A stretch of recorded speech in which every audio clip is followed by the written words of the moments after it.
दोस्तों इस फिल्म में बताया गया है कि एक लड़का कैसे लड़की बनकर हर एक छोटी बच्ची के बर्थडे के दिन उसे मार देता है और कैसे छोटी बच्चियों से डेड बॉडी को डंप करवाता है। तो बिना देरी के इस वीडियो को स्टार्ट कर। दोस्तों हम फिल्म की शुरुआत में देखते हैं कि एक लड़की अपने पिता के साथ बर्थडे सेलिब्रेशन कर रही होती है और एक लड़का खिड़की से देख रहा होता है, इसलिए उसके पिता उसको रूम में बंद कर बहुत मारते हैं और उसी रात वह लड़का अपने बहन और पिता को कत्ल कर देता है। उसके बाद हम अगले सीन में देखते हैं कि देहरादून में एक लेडी की मर्डर हो जाती है, जिसके जांच के लिए पुलिस ने फोरेंसिक एक्सपर्ट जॉनी खन्ना को बुलाता है और जॉनी खन्ना की जांच पड़ताल करने के बाद पुलिस को बताता है कि यह मर्डर इसके पति ने किया है, क्योंकि इसके पति ने कोलगेट में नमक मिला दिया है जिससे वो पॉइजन बन गया है। उसके बाद हम देखते हैं कि चर्च में जेनी नाम की एक लड़की की बर्थडे हो रहा था और उसका सेलिब्रेशन हो रहा था। और अगले सीन में हम देखते हैं कि चर्च में जेनी नाम की एक छोटी बच्ची का बर्थडे सेलिब्रेशन हो रहा था। उसके बाद उस चर्च में अन्या आती है और जेनी अन्या को चॉकलेट देती है, तो अन्या जेनी को हैप्पी बर्थडे विश करती है।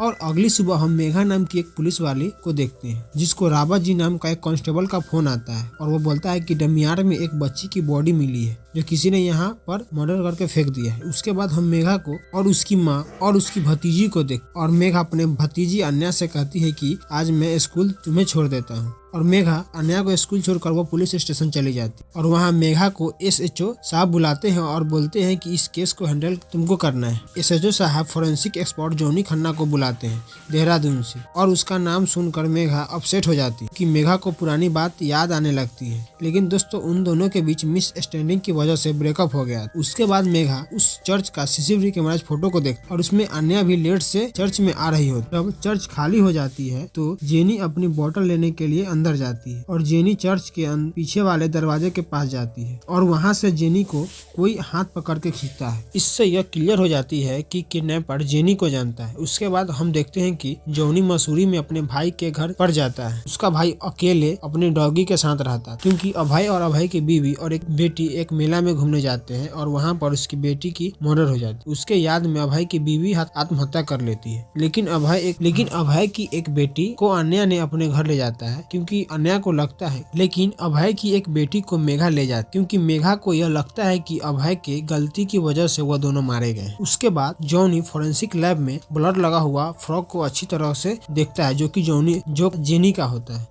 और उसके बाद हम जॉनी को फोरेंसिक लैब में देखते हैं, जो कि जेनी का ब्लड लगा हुआ फ्रॉक को अच्छी तरह से देखता है और वह उस डमियार में जाता है जहां पर जेनी का बॉडी मिलता है और वहां पर कुछ तस्वीर को कैमरे में कैप्चर करता है। और उसके बाद मेघा को जॉनी बताता है कि किडनैपर जेनी की बॉडी को 9 टाइम चाकू मारा है। और उसके बाद जॉनी और मेघा चर्च में जाते हैं और वहां से कुछ एविडेंस को इकट्ठा करते हैं और एक फॉरेस्ट में पहुंच जाते हैं। वहां पर एक 200 मीटर का टनल मिलता है, जिससे जॉनी मेघा को बताता है कि उस टनल का कुछ पार्टिकल जेनी की फ्रॉक में मिला है। और जॉनी मेघा को बताता है कि जो भी किडनैपर है वह 3 से 4 फीट का ही है, जिससे मेघा को लगता है कि चर्च में जो सुबह साफ सफाई करने आता है वही किडनैपर है। और मेघा उसको पता लगाता है और उसका नाम चार्ली होता है और मेघा अपनी पूरी पुलिस फोर्स को लेकर चार्ली के घर पहुंच जाता है, लेकिन चार्ली वहां से भागने लगता है और बहुत भागम दौड़ी के बाद आखिरकार चार्ली को पुलिस ने पकड़ लिया। और इधर हम अन्या को डॉक्टर अंजना के साथ देखते हैं। यहाँ डॉक्टर अंजना से कहती है कि मौसी मेरी पापा से नहीं मिलने देती और वहाँ पर हम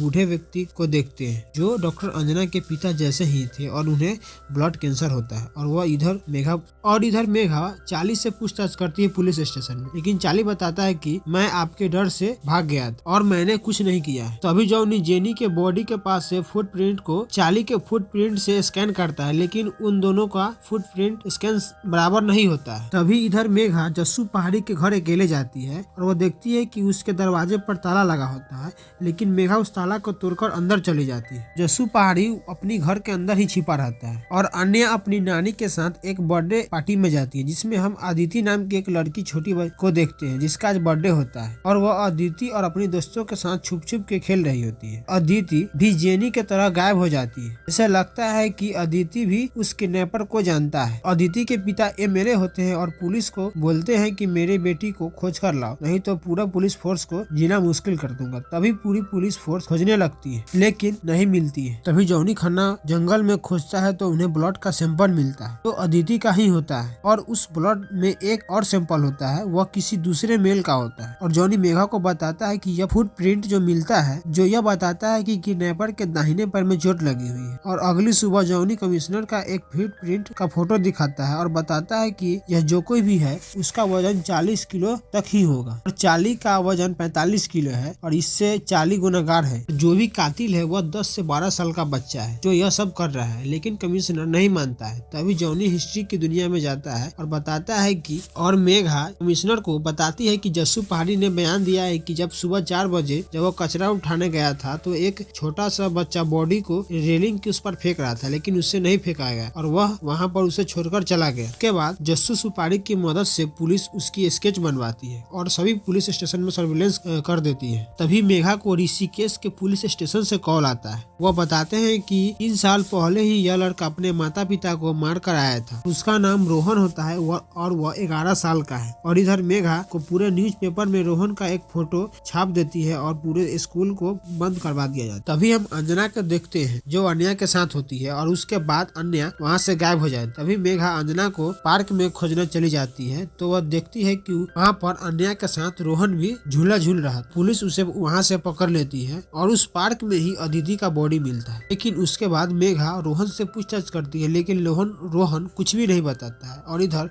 जॉनी मेघा को बताता है कि रोहन राइट हैंडर है, इसलिए वह किलर नहीं है। और अगले दिन पुलिस स्टेशन में कॉल आता है और वह बताता है कि बर्थडे के दिन एक लड़की भी मिसिंग है। वो सुरा देने वाले एक वीडियो आता है जिसमें अन्य बॉडी को लेकर कहीं जा रही। उसके बाद इधर मेघा डॉक्टर अंजना को बोलती है कि रोहन से पूछताछ करने के लिए। तो डॉक्टर अंजना रोहन से पूछताछ करने जाती है तो रोहन बताता है कि मुझे जैसे बताया गया है वैसे ही मैंने किया, इससे आगे मुझे कुछ नहीं पता। और उसके बाद अन्या की एक वीडियो को न्यूज में दिखाया जाता है जिससे मेघा और जॉनी को देखकर होश उड़ जाता है। जब मेघा और जॉनी पुलिस स्टेशन जाता है तो उन दोनों को होम अरेस्ट में डाल दिया जाता है, लेकिन जॉनी अपनी छानबीन को शुरू रखता है और एक जंगल में जाता है जहाँ पर विद्या पंडित की एक लाश मिलती है और सारे एविडेंस वहाँ से लेकर चला जाता है। और इधर माते एसएचओ से कहता है कि मेघा और जॉनी हमारे केस में टांग अड़ा रहे हैं, इसलिए वो दोनों को अरेस्ट कर लेते हैं। और उसके बाद जॉनी मेघा से मिलने जाता है और उसे समझाता है कि हम दोनों इस केस में बिना वर्दी के ही सॉल्व कर सकते हैं। और जॉनी मेघा से कहता है कि वह कोई बड़ा आदमी है जो अन्य और रोहन का इस्तेमाल कर रहा है। और जॉनी मेघा को बताता है कि दीप्ति की बॉडी पर एक बाइट मार्क मिला है और किडनैपर दीप्ति को गला दबाकर बुरी तरीका से मारा है। जॉनी मेघा को बताता है कि अन्ना को खोजते समय एक बहुत पुराना घर मिला है। जब वह उसके अंदर देखता है तो वहाँ से बहुत सारे एविडेंस मिलता है जिससे वह समझ जाता है कि किलर का ही यह जगह है और किलर मर्डर करके बॉडी को अलग अलग जगह पर फेंक देता है। उस घर में सीसीटीवी कैमरा लगा हुआ रहता है और जॉनी बताता है कि यह घर 40 साल पुरानी है और इसका मालिक मर चुका है। और उस घर में जॉनी 3D मैपिंग के द्वारा घर के छोटे छोटे चीज को भी देख सकता है। तभी मेघा जॉनी से कहता है कि अन्या का बर्थडे 3 दिन बाद है और हमें जल्द से जल्द अन्या को ढूंढना होगा। तो जॉनी का नजर अन्या की पेंटिंग पर पड़ती है, लेकिन माथुर मेघा के घर पूरी पुलिस फोर्स को लेकर चली जाती है मेघा को अरेस्ट करने। लेकिन उससे पहले मेघा और जॉनी वहां से भाग चुके थे। जॉनी और मेघा अन्या को खोजते खोजते एक समुद्री तट पर जाते हैं जहाँ पर अभय रहता है और अन्या भी उसके साथ ही रहती है। उसके बाद मेघा जॉनी की बेटी और अभय वहाँ से घर चली जाती है। वह मेघा को बताता है इसलिए मैं अन्या को लेकर आया हूँ जिससे अन्या को साइकिल किलर अन्या तक पहुँच न सके। उसके बाद मेघा रावत जी का कॉल करती है और उसे पूछती है कि 5 साल पहले ऋषिकेश में बर्थडे पर कोई लड़की गायब हुई थी क्या। जब मेघा अन्या को एक फोटो दिखाकर पूछती है तो अन्या बोलती है कि मैं इसे नहीं जानता हूँ, बस मुझे छोटी बच्ची की आवाज सुनाई देती है। रावत जी का कॉल आता है और बताता है कि 5 साल पहले ऋषिकेश में बर्थडे के दिन छोटी छोटी 3 बच्ची गायब हुई थी। जॉनी और मेघा ऋषिकेश के लिए तुरंत रवाना हो जाते हैं। तभी वहाँ पर माथुर जॉनी को अरेस्ट करने के लिए आ जाते हैं, लेकिन वहाँ से वह दोनों जैसे भी कर भाग जाता है। वहाँ पर अपने गुरु के यहाँ रुकता है जिनका नाम सोलंकी होता है। वह बहुत बड़ा फॉरेंसिक डॉक्टर थे। जॉनी अपने गुरु के लैब में ही अपने एविडेंस को कलेक्ट करता है। उसके बाद इधर रावत जी एक पुलिस वाले से एक फाइल मंगवाता है। इधर जॉनी डॉक्टर सोलंकी को बताता है कि पिछले 5 साल में मसूरी में ही मर्डर और ऋषिकेश में ही मर्डर करने वाले का दोनों का डीएनए सेम ही है। इसमें डॉक्टर सोलंकी जॉनी को एफपीपी करने के लिए कहता है जिसमें किसी भी विक्टिम के डीएनए की मदद से विक्टिम का स्ट्रक्चर का पता लगाया जा सकता है। और उसके बाद रावत जी और मेघा कॉलेज जाते हैं कुछ पता लगाने के लिए और वहाँ से उन्हें डॉक्टर रमेश गुप्ता के बारे में पता चलता है जो एक साइट्रेक्स से। मेघा और जॉनी जब रमेश गुप्ता के घर जाते हैं तो वहाँ पर ताला लगा होता है और वहीं से एक औरत गुजर रही होती है। तो वह औरत बताती है कि रमेश गुप्ता जी का एक 12 साल का बेटा था जिसने सुसाइड कर लिया और डॉक्टर रमेश शशि को अडॉप्ट किए हुए थे, और उसे बताते हैं कि कोई दिमागी बीमारी था। और उसके बाद मेघा और जॉनी, तो मेघा को याद आता है कि डॉक्टर अंजना के पिता का नाम रमेश गुप्ता है जिन्हें ब्लड कैंसर है, और अन्या की बर्थडे होती है जिससे जॉनी और मेघा को ऋषिकेश टूरी के लिए निकल जाते। तभी इधर देखते हैं कि अन्या के दौरे पर रहे थे जिससे अभय घबरा जाता है और डॉक्टर अंजना को कॉल करता है और बुलाता है। तभी डॉक्टर रमेश के घर जॉनी और मेघा जाते हैं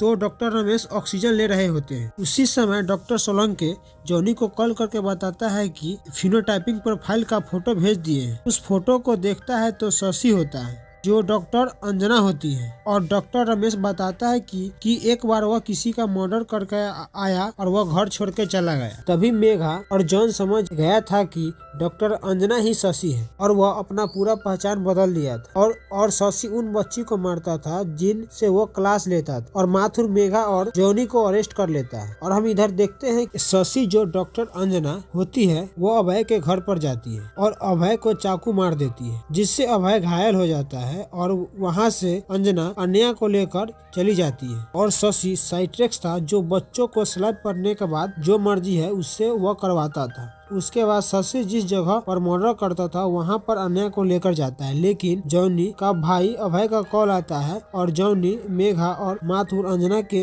वेयर हाउस में पहुंच जाते हैं। और डॉक्टर अंजना अन्या को मारने वाली ही होती है, लेकिन वह सीसीटीवी कैमरा फोटो को देख लेता है और अन्या को छिपा देती है। इधर मेघा और डॉक्टर अंजना के फाइट होने लगती है जिसमें मेघा घायल हो जाती है, लेकिन इधर जॉनी को अन्या मिल जाती है और अन्या को बाहर रुकने के लिए बोलकर वह अंदर चला जाता है। तो वह देखता है कि डॉक्टर अंजना मेघा को शूट करने वाला था, लेकिन उससे पहले जॉनी ही मेघा को शूट कर देती है।